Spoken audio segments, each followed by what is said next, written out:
So when you think about ancient superpowers, what comes to mind? Egypt, right? Maybe the Babylonians? But what if I told you there was another one? A colossal empire that stood right there, shoulder to shoulder with them, and then, poof, just vanished from history. Let's dive into the incredible story of the Hittites. For the longest time, they were little more than just a name mentioned in ancient texts. And, even with everything we've discovered since, one documentary put it perfectly. Until we find that one key to unlock all their secrets, the Hittites will remain the world's most mysterious civilization. And get this isn't some old, cold case. We're talking about an active investigation. Right now, as we speak, archaeologists are in their 119th season of digging at the Hittite capital, Hattusa. They're still finding clues, still trying to piece together the incredible story of this lost empire. So what are they finding in all that dust and rubble? Well, they're uncovering the story of a people who weren't just some other kingdom. No, they were a superpower, a nation that stood as an equal to the mighty pharaohs. We often picture the ancient world with one big player calling all the shots. But back in the late Bronze Age, it was a two-player game. You had the Egyptian Empire, who everyone knows, and then you had their equal, the Hittite Empire, based out of what is now modern-day Turkey. And how do we know they were equals? Oh, we've got the receipts. And they come in the form of a clay tablet that recorded one of the most jaw-dropping letters in all of ancient history. I mean, think about it. That is a huge claim, right? To say you're on the same level as the Pharaohs of Egypt. How could we possibly know that for sure? Well, the proof is in a desperate plea written by an Egyptian queen herself. Okay, so picture this. You're the Hittite king, Sipiluluma I.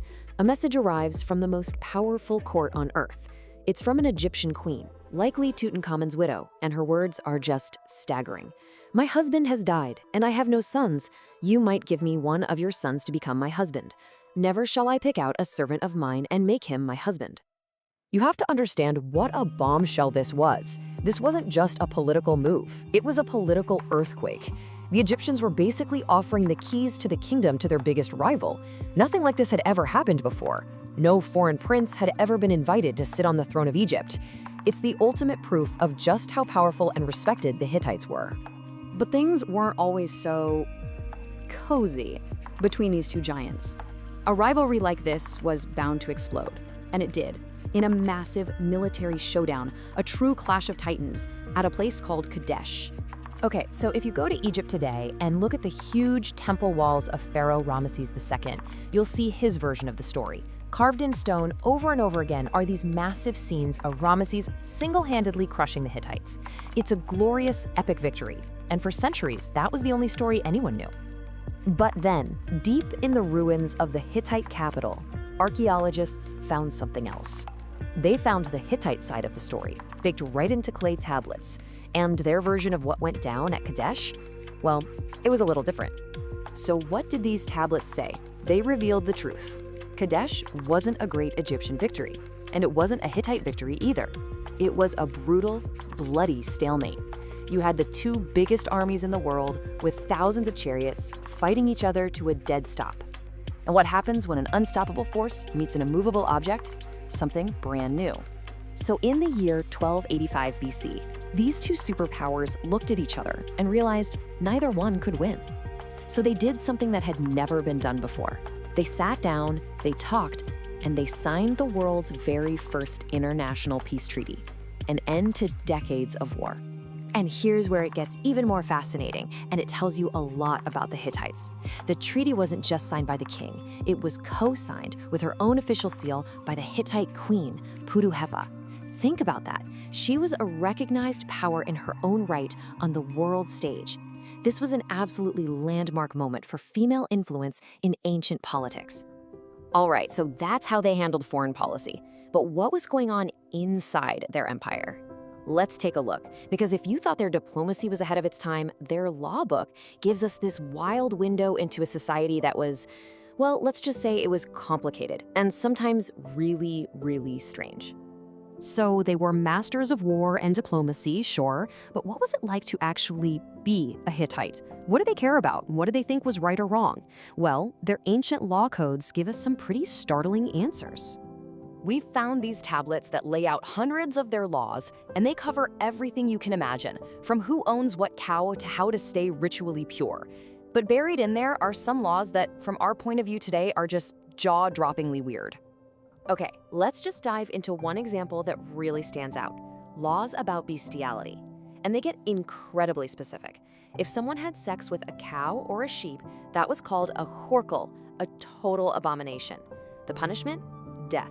Although the law does say the king could decide to spare the person's life.